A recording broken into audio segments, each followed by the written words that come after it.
Don't want my help? Sure, go ahead and get yourself fired. Posted by Remote Syllabub 7412.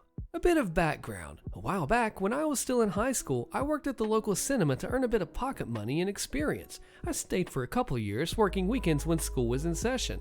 I think it was halfway into my second year when the target of this revenge came into the picture.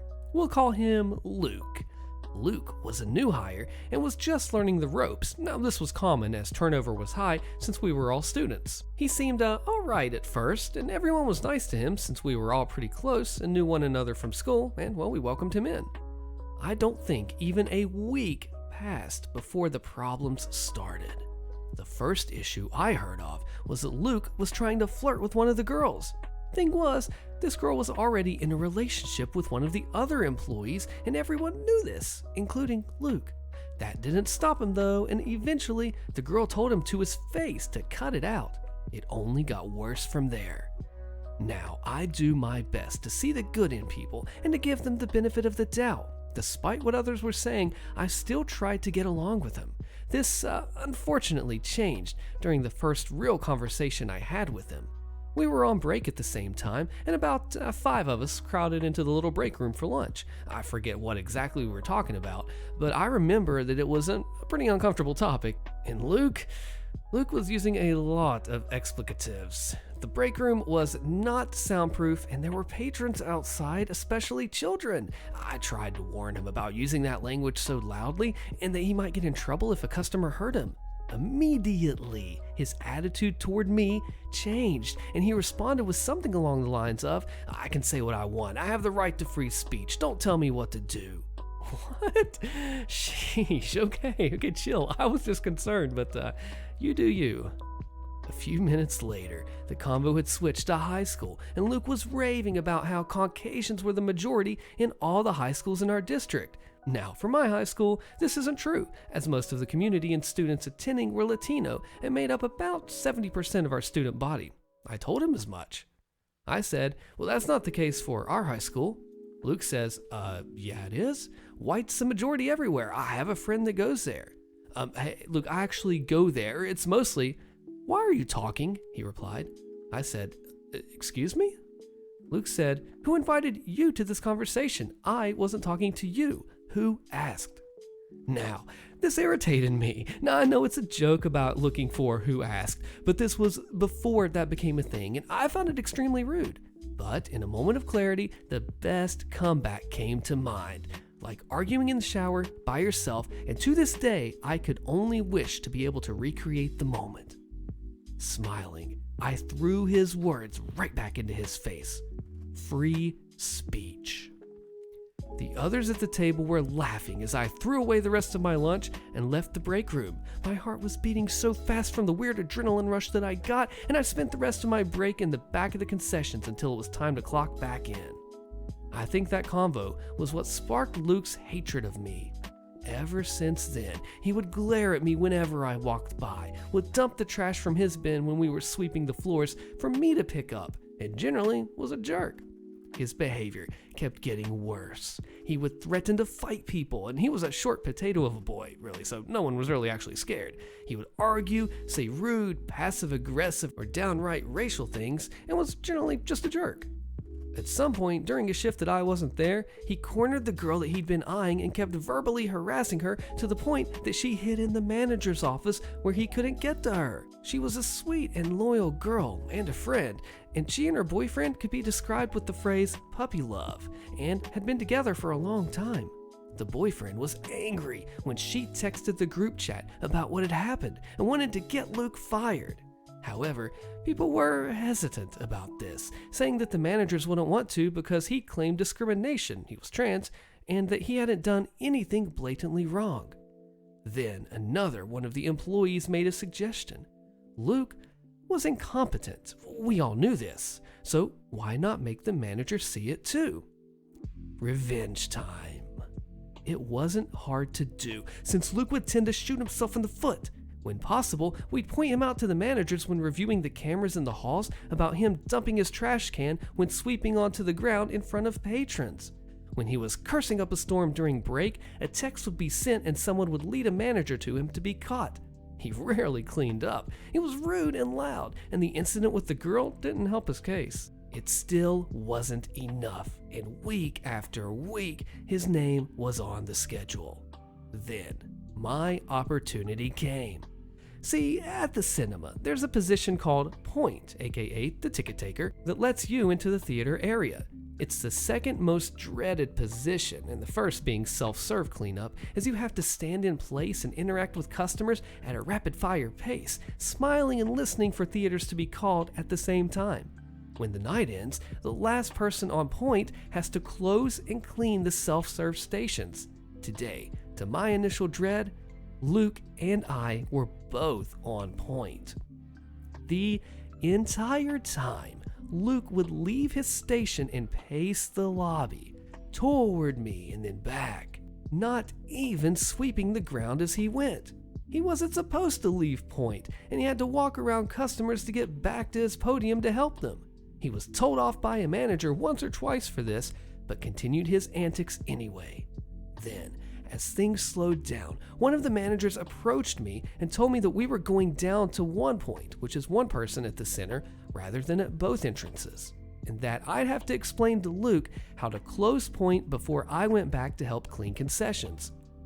It had to be this way, since I had already taken the sanitation test and Luke had yet to do so, and therefore wasn't allowed behind concessions. When I finished closing my point, I walked over to Luke and told him to move his podium to the center so he could take closing point. He did, though scowling at me. When he was set, I began to explain. I said, "So you'll be closing point tonight after the last movie starts, and you'll need to go to the—" "Go away." What? "I don't need your help, so don't talk to me." "But I need to teach you how to close point." I don't care, shut up." I know you don't like me, but this is work, so you need to—" "No, I don't want your help. Shut the heck up." "But frick off and don't talk to me."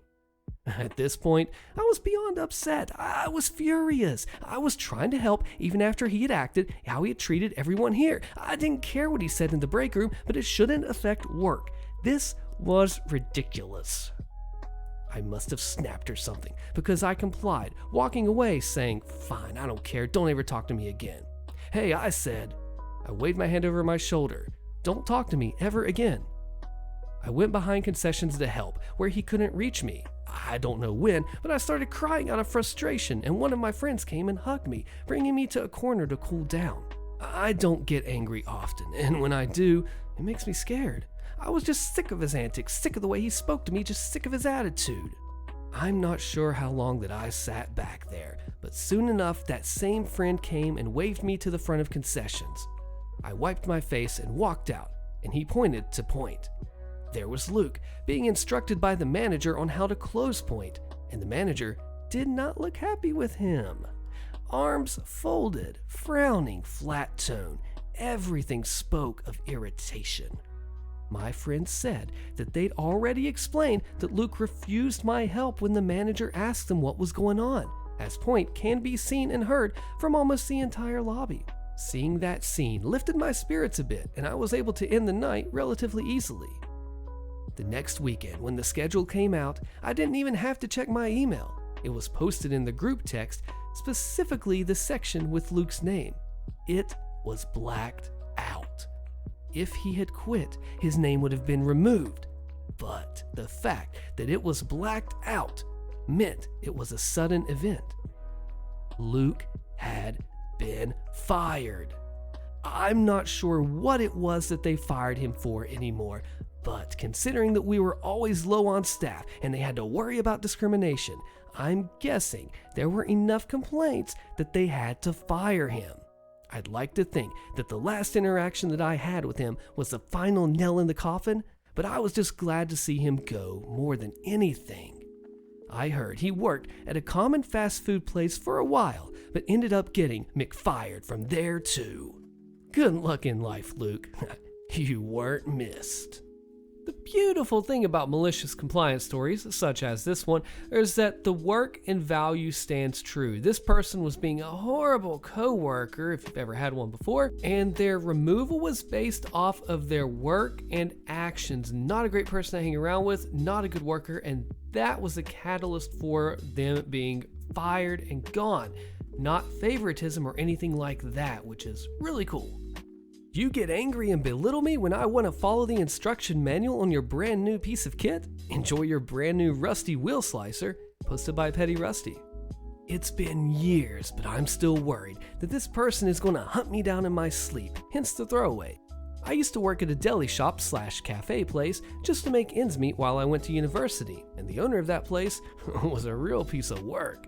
If you got on her bad side, you were on the crap list, and she would be both openly and passively aggressive with the general vibe that you were an incompetent idiot no matter what you did. I heard that woman scream at a 15-year-old on her second day because she had mixed up coffee and teacups, which differed in size by about an ounce, just to give you an idea of her personality. After this whole experience, my dad told me that, as a general hint, it may be good to be suspicious if a workplace hires exclusively teen girls with no experience because they're very unlikely to recognize crappy workplace treatment. There were 2 people in this place who didn't take her crap. Me, a mid-20s recovering addict who's seen way worse, and a 45-year-old Iranian man who told her that she could go freak herself when she berated him for not being willing to come in early to his 11-hour shift to prep ingredients. Off the clock, of course. I like that dude. With the stage set, onto the malicious compliance. When I started, this place desperately needed a new wheel meat slicer. The one they made had a constant screeching noise and drove everyone crazy. About a month and a half into my employment, they got one. Industrial grade, cost $5,000, both looked and worked accordingly. Amazing piece of kit. As we were all celebrating and unpacking it, I flipped through the instruction booklet to look up how it works and specifically how to clean it, as there were quite a few parts. Manual says to clean everything detachable thoroughly, but that the wheel itself should be cleaned by letting it run on very low speed with safety precautions and using a cloth and alcohol-based cleaning agent on the exposed part. There were some pictures and detailed instructions on how to do this, and it explicitly stated not to take the whole wheel off and deep clean it, as this would remove the wheel lubricant and anti-corrosive agent, and it would risk damage to the machine, and to especially not let water or any cleaning agents get into the machine without making sure to thoroughly replace any lubricant. I was working the evening shift, so 99% of the time it was up to me to clean it. The instructions is how I clean the machine because I trust the designer to know how to clean it. Or I do for about 2 days until my boss sees me, ask what the heck I'm doing and why I'm not taking the wheel off to clean it. She berates me about food safety and hygiene standards, telling me how disgusting I am for doing it this way. I stand my ground and inform her that I do it this way because of the instructions, that I'm following the manual, and explain the reason behind it. If we scrub it down, especially the inner part, the grease will go away a lot faster and will risk damage to the machine. She basically tells me to shove it and do it her way. Now, I'm not going to ruin a $5,000 thing because one woman doesn't understand how lubrication works, but the very next day, my manager sees me clean the machine and gives me an extremely condescending talk down on how, quote, "this isn't how we approach hygiene," and how, "boss told me you don't seem to understand food safety." My explanation falls on deaf ears again, and I'm also informed not only am I expected to take the wheel off and scrub it at the end of the day, but after every use. Boss also wants me to make sure that I spray off the inside section to ensure there's no bacteria in there, with some hints that there'd apparently been a whole colony of life growing in there due to my 2-day negligence. She wants me to spray soap and water mixture into the cogs of a machine that they just bought. The blade is stainless steel, but the frickin' cogs aren't. Freaking fine. If that's what you want me to do, that's what I'll do. Every day, 5 times a day, I take the freaking machine apart and I scrub it down. Every day I see that lubrication disappear more and more, and after a week, it's all gone, eventually becoming replaced by growing patches of rust. I feel bad for the machine, but I do as I've been told. I only work 6 days a week, so every day I come in after my break thinking that surely yesterday my manager would have reacted. Nope. She takes it apart just like I do, clean it like I do, and doesn't seem to think twice about the fact that this brand new machine is rusting apart in front of our eyes. In fact, she goes the extra mile and also scrubs the cog itself, which is probably why a year or so worth of lubricant disappeared in 1 week. The thing about rusty machinery is that it usually works up until a certain point, but once it reaches that point, there's no going back. One day, I turn it on, and it makes a screeching noise that I can only imagine came from the soul of this bit of kit, wondering why God has forsaken it, and it's like all the clocks. Stop. My coworker in the pastry section comes over to ask me what the heck that noise is. My boss and manager come into the room with the same question, and I just shrug and slice my salami.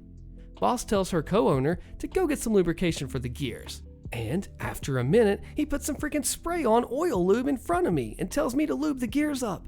I ask him where the lithium lubricant paste is, since according to the instructions, that's what you need, and he seems, flabbergasted that putting something made for hinges and ball bearings isn't appropriate for a meat slicer. 2 days and some tinnitus later, he's acquired some grease and then proceeds to be stumped when I let him know that I'm not going to stop doing my regular job to spend 30 minutes greasing up this machine unless someone else takes over my station or they pay me overtime. My boss is, meanwhile, demanding to know why I haven't told them we needed to stock up on lithium grease, which I don't even bother to respond to. I make sandwiches, I'm not your mechanic. I left that job a few weeks later, and when I did, the machine was still crying the song of its ancestors every time we turned it on. And we were still scrubbing it down from the inside out daily, of course. I have since then gotten a sneaking suspicion that I know what happened to its predecessor, and me and my dad, who is actually a mechanic, still laugh about it sometimes. My boss did ask, rhetorically, at one point, how the heck the machine got to that stage so fast. I answered that it's probably because we've been scrubbing the lubrication and corrosion protection off several times a day, and I take great pleasure in the memory that she completely ignored me.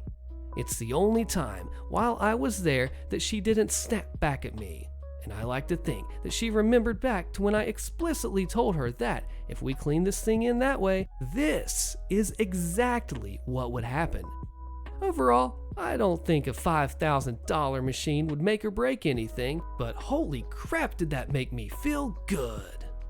This here is a great example of something called manglement, where management just completely mangles things to pieces. That's a common word used in the comment section of my videos.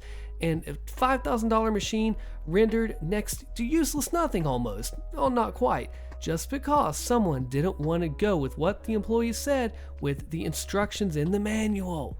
That's MC right there. My boss got fired and $1,500 per hour was charged. Check out the next video on your screen here and subscribe for more.